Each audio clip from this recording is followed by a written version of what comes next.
Здравствуйте, в эфире программа «Новости», в студии Зураб Центроев. В начале выпуска о главных темах дня.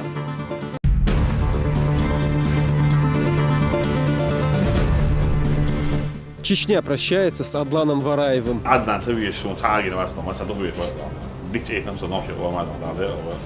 Известного спортсмена и тренера похоронили в родовом селе.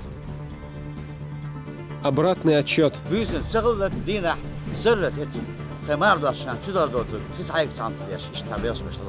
Чуть больше 2 недель остается до массового новоселья введено. Лучшие кольцевые пилоты страны осадили Грозную крепость. В столице прошел чемпионат и Кубок страны.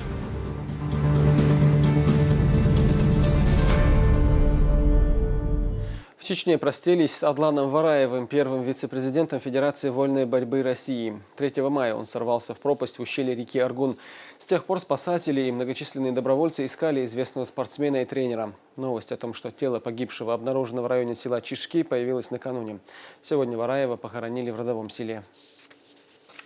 Им восхищались и гордились. Человек, прославивший советский, российский и чеченский спорт. Для поколений 80-х и 90-х Адлан Вараев был символом стойкости и воли к победе. На него равнялись, к его достижениям стремились. Многочисленные родственники, друзья, коллеги и даже те, кто не знал лично, приезжают сегодня выразить соболезнования.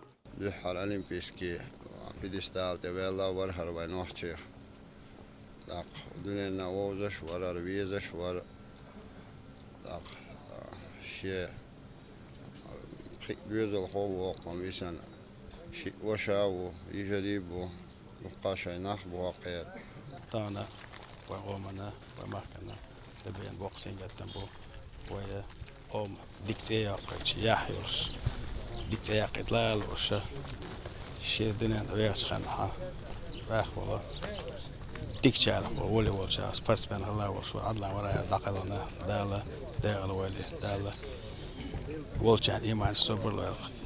Также свои соболезнования выразил и президент Федерации спортивной борьбы России. Он отметил, что Вараев внес огромный вклад в развитие и популяризацию спорта в Чечне. Эта потеря ощутима в каждом уголке страны, подчеркивает Михаил Геразиевич. Страшное известие уже окончательно получили вчера. Совершенно был открытый, жизнерадостный, оптимистичный человек. Да, у него фактически отняли золото Олимпийских игр. Я не помню случая, когда бы он извергал какие-то гневные слова или эпитеты в адрес судей. Он мог понять и сопереживать. Это самое главное.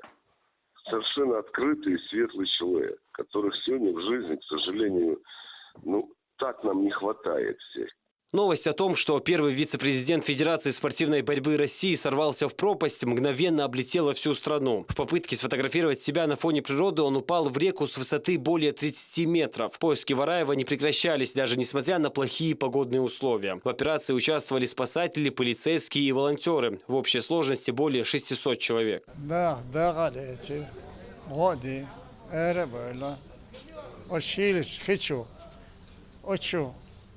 شين ديا خوات داش وتشليلي تحبول الله خليوش دير ريز خلشون دال سي دايلشون رمضان كديرونا دير ريز خيل تون بالخ الاربع شابرت نو ادم ارد يحكي تون تحب عليلي.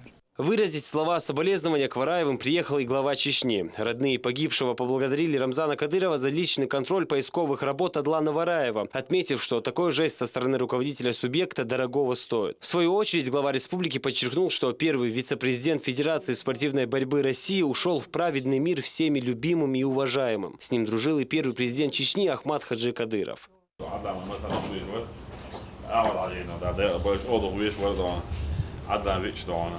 Också många får förstå att komma så långt från att bisen bors Adlan då att bisen då det där då att barnen ska då det så på den så då. Själv då är smittad då. Där då det är då då så att ta också att då där. Så att jag går ju just med jag då. Ja, där må då. Vem det är lätt då vem vidare. Jag kan då själv han där man bra speciellt av den med då så är de på det med också Deutsch. هي واش دون عشان ده دون وش طول اشتغل جوله خيط دون اول دون كارين هلش دون از دون وكمان مثلا أنا عدنا نسوي شو تعاقد مثلا ضوي ديكتيت نفسه نوشي وما ده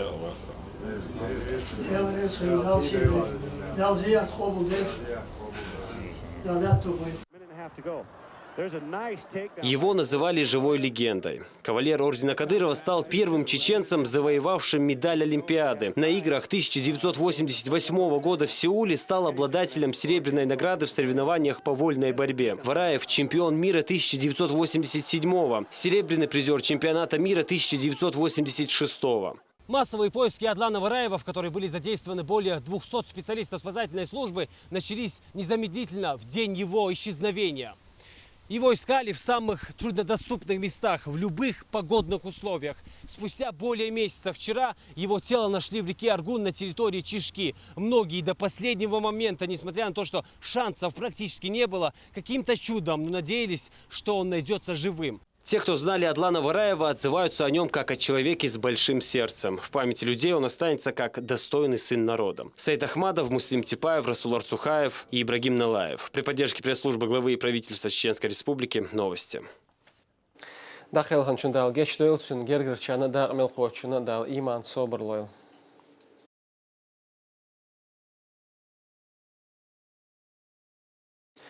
Региональный общественный фонд имени Кадырова в очередной раз оказал помощь нуждающимся. 2 семьи написали заявление буквально месяц назад, и сегодня их пригласили в офис фонда. Теперь 11-летняя Амина Янгульбаева из села Бачи-Юрт с диагнозом врожденный порок сердца и жители Грозного Ахеда и Магомед Мугаевы с косоглазием смогут выехать за пределы региона и получить необходимую медицинскую помощь. Стоит отметить, что просьбы о содействии в решении различных проблем поступают в фонд Кадырова ежедневно. Только тяжелобольных с начала года их было около 1500. Аж обратиться нет в фонде мог что учбе что ах эйман срамзансер ах что шн выделите да маршу до хашиберно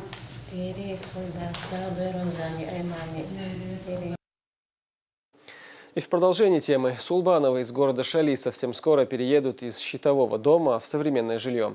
После обращения в фонд имени Кадырова семья получила подарок. Для многодетной семьи возводится новый дом. Подробнее расскажет Таиса Барщигова. Главный вход, да?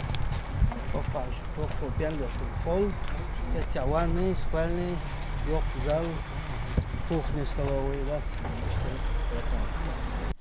Глава Шалинского района рассказывает, каким будет новое жилье Сулбановых. Несколько лет семья из 11 человек ютилась в этой постройке, но уже скоро у них появится собственный дом.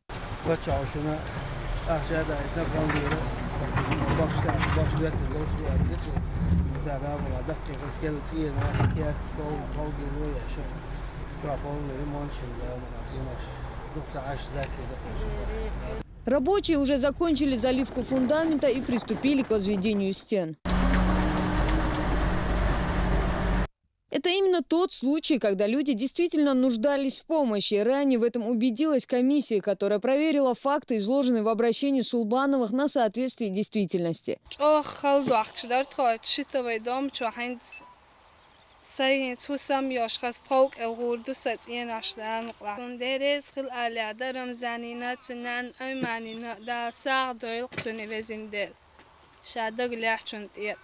Рабочие обещают завершить строительство в скором времени, если не подведет погода. Таиса Барщигова, Луиза Юнусова. Новости. Мы также следим за возведением жилья для пострадавших от оползней жителей республики. По плану новоселы должны вселиться в свои дома к празднику Разговения. Изнаур Заурбеков отправился в Ведино и пообщался со строителями. Совсем скоро в селе Ведино появится новая улица. Здесь строят дома для людей, которые лишились крова в результате оползней. В селах Цай-Ведино, Гуни и Марзой-Мох было разрушено в общей сложности 17 домов. Совсем скоро каждая семья получит новое жилье.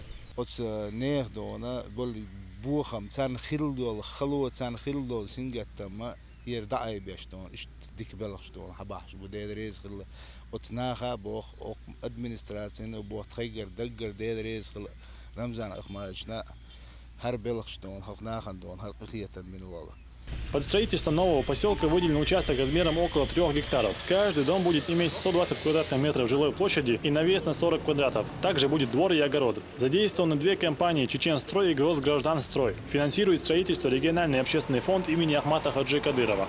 Все материалы сертифицированы, Бетон очень качественный, высокой марки применяем, чтобы быстрее высохло. Каждый дом закреплен за отдельной или структурой, или прорабом, или мастером. Каждый делает свою работу. Справимся.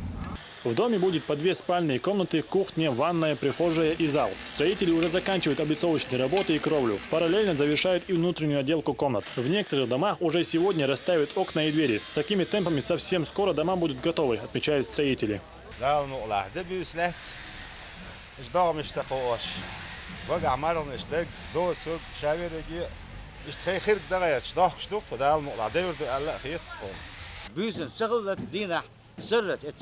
خمار داشتن چه دار داشت خیلی سعی کردم تریاش اشتباهش بشه داشت خیلی مقول دست مرد دستی چند دام داشت علاوه حضور هر کی ناش دیدی نه پونس حال داشتین زبر داشت شکل شو تانی خانه ویروس پونستی. Людей, пострадавших от оползней, временно разместили в школе села Цайведино. В ближайшее время они получат ключи от новых домов.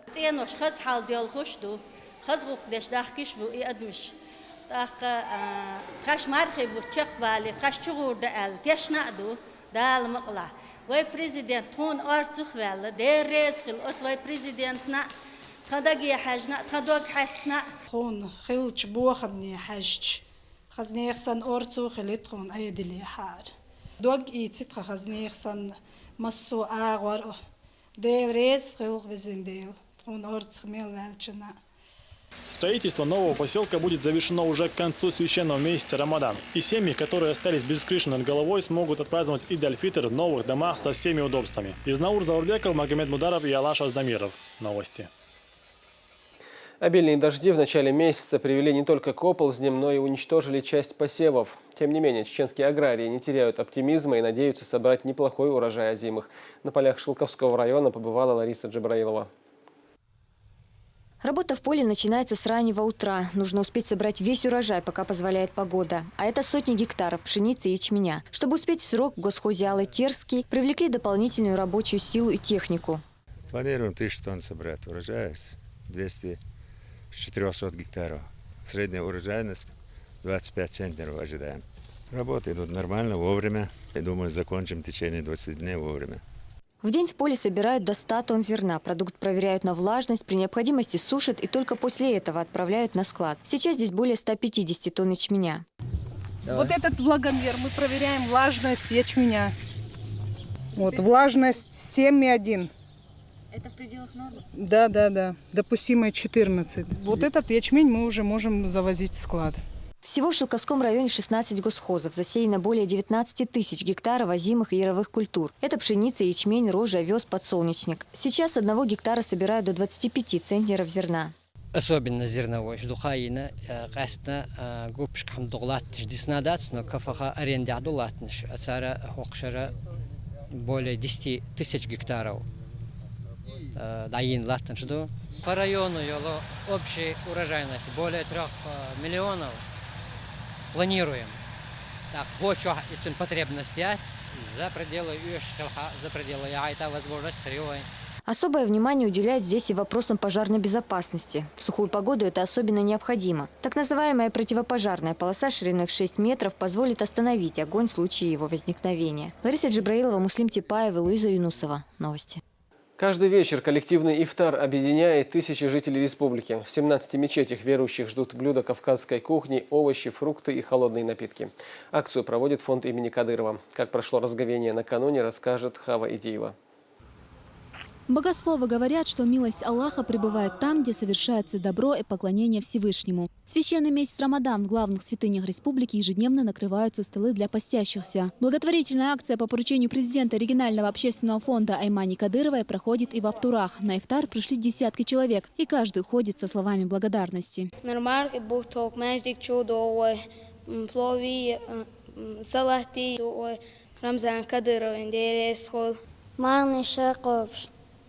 قضي عامل صلاة بلو وما يوتلوه تعبل جايدي تدوش مصو قيقر كعبالبو رسالة خيور تاع داخل تاع ومخ تاع داخل تاع سيري مخ مصو ديع سيع بيجن جبول متاع ساعة دوش ساعة مرة داستوش تبيوش بابو أيماني مثل والله دال С призывом муаддина молящиеся выстраиваются в ровные ряды и совершают коллективную молитву и урус-мартани. На разговение в мечеть приходят прихожане, те, кого время ифтара застало в пути. В меню горячая еда, салаты, фрукты и напитки.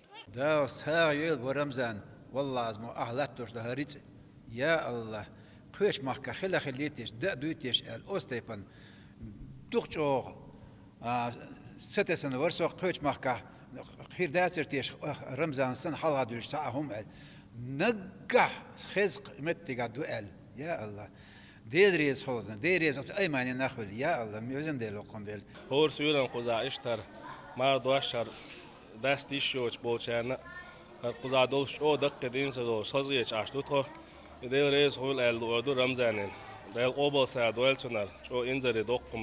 На вечерний намаз собираются верующие в центральную мечеть Центароя. Для них на ифтар подготовлены горячий плов, охлажденные напитки, фрукты и сладости.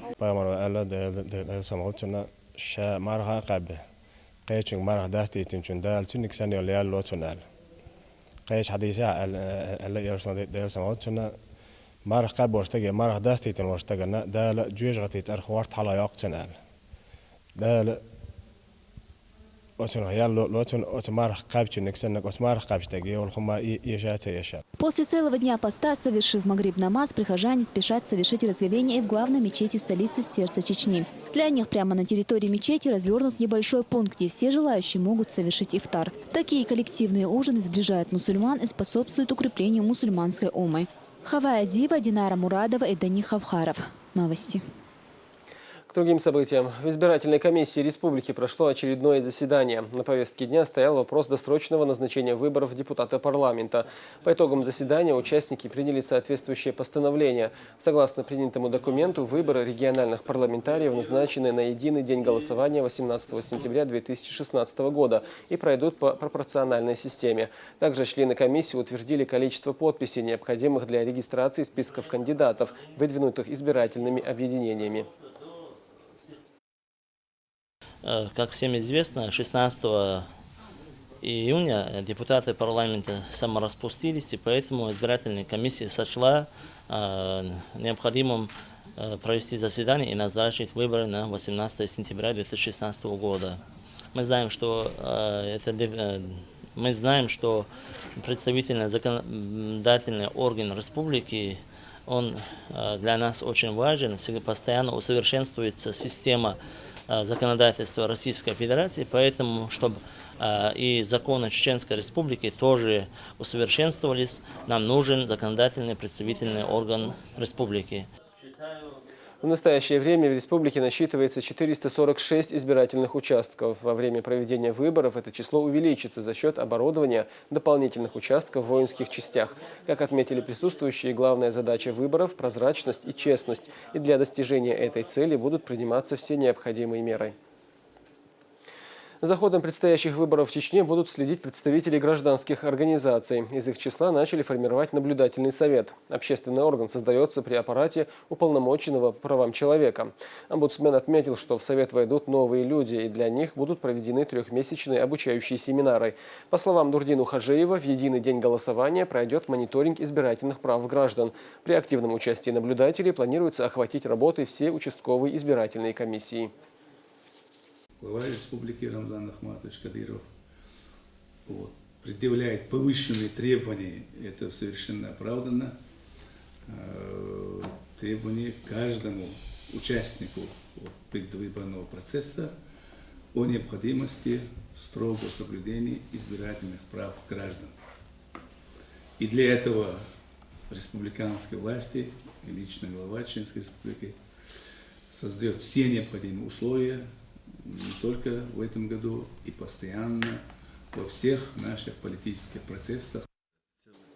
В ходе заседания было отмечено, что деятельность наблюдательного совета пройдет в рамках договоренностей Центральной избирательной комиссии и федеральных уполномоченных.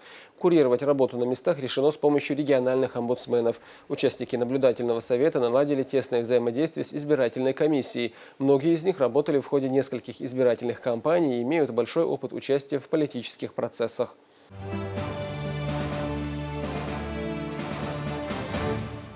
В Грозном сотрудники МЧС спасли 2 рабочих, которых завалило грунтом. Инцидент произошел при прокладке канализационных труб во дворе многоквартирного жилого дома в поселке Алды. Работников горводоканала засыпало землей, когда они находились на глубине 3 метров. Очевидцы обеспечили доступ кислорода пострадавшим и позвонили в службу спасения.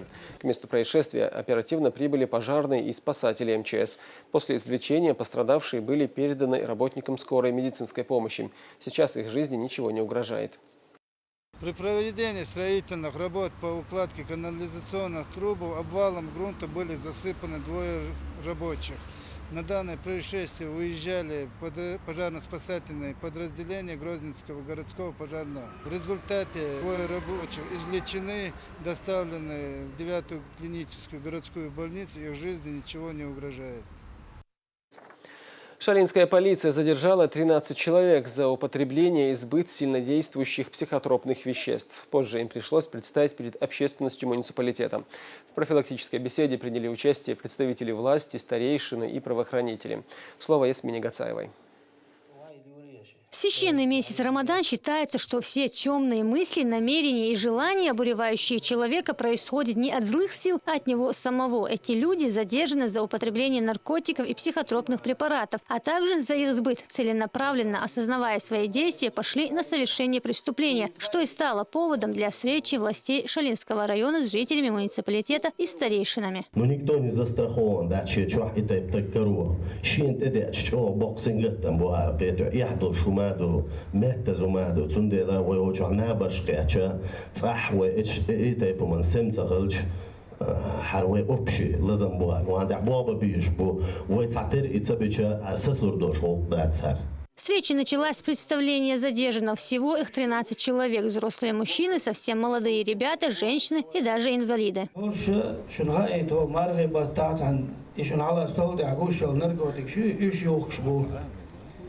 هو أدم هلا كده أشلو هش بريق شبو بريق هو يخاف كيرتا هو زي يقعد شيء كيرتا بريق عدوي شيء تحتير تبيل كاشو هم دوك نفسه وجه وريد دايش دو ألا وش شو دقة جار أل شتونا ديسنا دولش تنظام دوك وي نخشي هش بريق شبو مس دعوش العاشو دايل ده شيء نتسقوش وي حاولش العاشو رو ده أدمنستراسيون ميتشاني وي حاشل وجه تعبرنات ويش دعوانا وسوي كده من خوي دلوش طلب مسا مير برنات ستوار ورقة ده سوي ساتير ويرايغونيا Собравшиеся отметили, что родители должны быть в ответе за тех, кого воспитали, но не доглядели.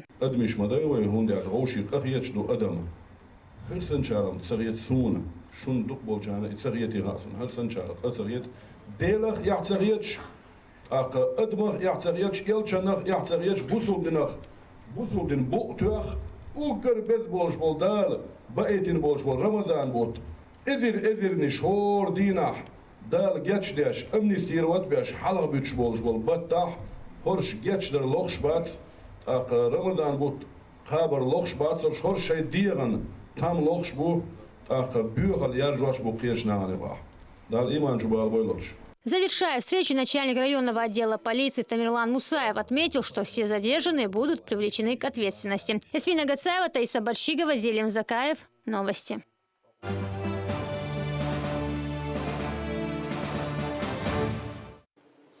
В Грозном прошел 3-й этап чемпионата России по кольцевым гонкам. Участвовали спортсмены из более чем 20 регионов России, среди которых и первая в истории республики чеченская команда. Соревнования длились 2 дня. Об итогах Хамзат Аюбов. Для участия в 3-м этапе чемпионата России по кольцевым гонкам приехали около 50 спортсменов более чем из 20 регионов страны. Турнир предусматривает несколько видов гонок. Перед началом пилоты совершают квалификационные выезды, которые позволяют определить исходные позиции участников. Повороты есть скоростные, есть медленные, с которыми приходится работать. Но я думаю, гонка покажет. Каждый пилот хочет победить, кто стоит сейчас на старте. Конечно, будем стараться, чтобы стать на подиум. Поболеть за своих спортсменов на автодром «Крепость Грозная» прибыли многочисленные болельщики, в числе которых родственники и друзья участников, и просто любители автоспорта. Настроение отличное, даже куча адреналина. Очень понравилось у вас, в вашей республике, в городе Грозном. Третий этап стартовал гонками в классе «Туринг», который состоит из хэтчбеков «Сиат Леон». Под капотом каждой машины более 300 лошадиных сил. Вместе с ними на одной трассе выступали пилоты класса «Супер Продакшн». Также в гонках участвуют автомобили класса «Туринг» прошлых сезонов. По итогам 17 кругов определились первые победители. В заключительном этапе выступали пилоты класса «Национальный». Здесь участвовала и первая команда по автомобильному спорту из Чечни «Ахмат Рейсинг Тим». Для гонок в этом классе допускаются только автомобили отечественного производства или иномарки местной сборки. Чеченской команде руководством региона выделены 3 машины. В общекомандном зачете Ахмат Рейсинг Тим заняла 3-е место. В общем, дебют команды удался. Несмотря на хорошую квалификацию и первую позицию, но во время прогрева случилась небольшая техническая заминка. Мне пришлось стартовать не со стартовой решетки, а с питлейна. Естественно, когда все стартанули и уехали, я выехал последний. Ну и пробираться всю гонку пришлось пробираться через соперников. Никто не наступал, никто не хотел сдаться просто без борьбы. Чеченская республика для проведения одного из этапов чемпионата России по кольцевым гонкам выбрана не случайно. В первый день было проведено 3 гонки в 4 классах – Туринг, Туринг Лайт, Супер Продакшн и Национальный. То, что было сделано за кратчайшие сроки, мы видим, что все службы готовы, все подготовили достаточно судейского корпуса, и судьи Чеченской Республики также обслуживают это мероприятие. И организация, она подпадает для чемпионата России, все участники довольны, так что организация на уровне, и нам, как организаторам, все нравится, и самое главное, нравится пилотам. Уже вечером в центре Грозного состоялась презентация первой в истории Федерации автоспорта Чеченской Республики команды «Ахмат Рейсинг Тим». Ее основали в самом начале 2015 года, но она уже успела громко о себе заявить. Безусловно, ключевую роль в создании команды, да и в целом развитии этого вида спорта в нашем регионе сыграл глава Чечни Рамзан Кадыров.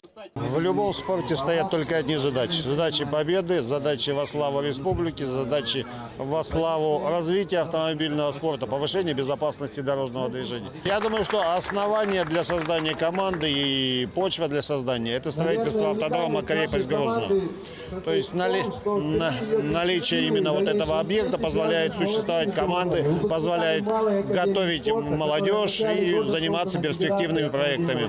На презентации 3 пилота «Ахмат Рейсинг Тим», участвующие в кольцевых гонках. Это многократный чемпион России Виталий Дудин, перспективный пилот, призер чемпионата России по кольцевым гонкам Роман Агошков и руководитель Федерации автоспорта Чечни Ислам Барзанкаев. Также были представлены совсем юные пилоты команды, которые уже успели стать призерами по картингу в различных чемпионатах. Эта команда будет представлять регион на всероссийских и международных соревнованиях. Нам казалось, что будет сложно, так как не было среды у нас набрать специалистов. У нас это получилось менее чем за 1 год. Мы готовы проводить соревнования любого уровня. Команда будет участвовать практически во всех дисциплинах спорта. Мы привезли 3 ребят, которые уже стали призерами чемпионата по картингу. То есть ребята у нас уже побеждали в чемпионате СКФО по дрифту, команда Ахмат Рейсинг Тим. То есть это будет множество ребят, которые во всех дисциплинах. Заключительный день 3-го этапа чемпионата России по кольцевым гонкам выдался жарким. Температура чуть выше 30 градусов. В это время трасса нагревается до предела, что делает сцепление резины слабым. Высокая температура и адреналин не мешают оптимистичному настрою пилотов. Как всегда, не загадываю, да, конечно, будем стремиться к нормальному результату. Значит, в принципе, позиция у нас нормальная, вот. Будем стремиться за победой. Трасса очень такая динамичная, борьбы очень много. Вчера мы тоже не сильно для нас хорошо сложилась гонка. Вот, сегодня постараемся учесть все ошибки и выступить уже достойно.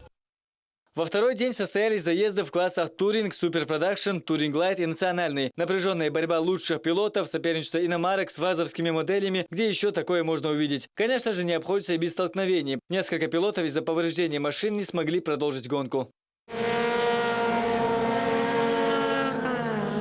Самая интригующая борьба развернулась в классе «Национальный». Он считается самым опасным. Пилоты называют его заездом смельчаков или же инвалидов. Все дело в большом количестве столкновений. Роковая ошибка сбила и нашего пилота. 10 кругов Роман Агошков буквально летел 4-м. На исход повлияла гравийная ловушка. Более везучим оказался наш 95-й номер. Виталий Дудин финишировал 2-м. Ну а пальму лидерства в этом заезде завоевал Иван Костюков. Как видите, удалось, потому что выше победы уже трудно что придумать. В принципе, были быстрые на протяжении всего этапа. И, думаю, победа заслуженная вполне. Трасса очень хорошая, понравилась. У каждой трассы свои особенности, в принципе, здесь тоже. И последний связка поворотов дала, так скажем, сложно дается. и торможение в тягуне есть, присутствует. Ну, то есть как бы все основные элементы автоспортивной, скажем, тематики здесь присутствуют. Третий этап чемпионата России завершился, и, надо сказать, с весьма неплохим результатом чеченской команды. 14 и 11 места заняли Роман Агошков и Ислам Барзанкаев. Вторым приехал к финишу Виталий Дудин. А в общекомандном зачете хозяева трассы поднялись на второе место. Ну а организаторы обещали сделать исключение и провести сразу 2 из 7 этапов чемпионата России по кольцевым гонкам в 2017 году на автодроме «Крепость Грозная». Хамзат Аюбов, Ислам Магомадов, Руслан Яхяев, Дауд Куруев. Новости. В Австрии продолжается тренировочный сбор футбольного клуба «Терек», в рамках которого грозницы сыграют с коллективами из Словении, Хорватии и Австрии. Свою первую игру с клубом «Интер Запрешич» подопечные Рахимова проведут 21 июня. В минувшем сезоне в национальном чемпионате балканская команда финишировала на 5-м месте. Всего в рамках подготовки к чемпионату России на летних сборах у «Терека» запланированы 10 контрольных матчей. Уже известно, что кроме вышеперечисленных грозницы сыграют с итальянскими клубами. На первом сборе мы проведем 3 матча. 21 числа будет хорватский клуб, у нас 24-го Адмира Вакер, и 27-го мы сыграем с Олимпией Любляны. С 1 числа у нас начнется второй сбор. Между сборами будет 2 дня паузы.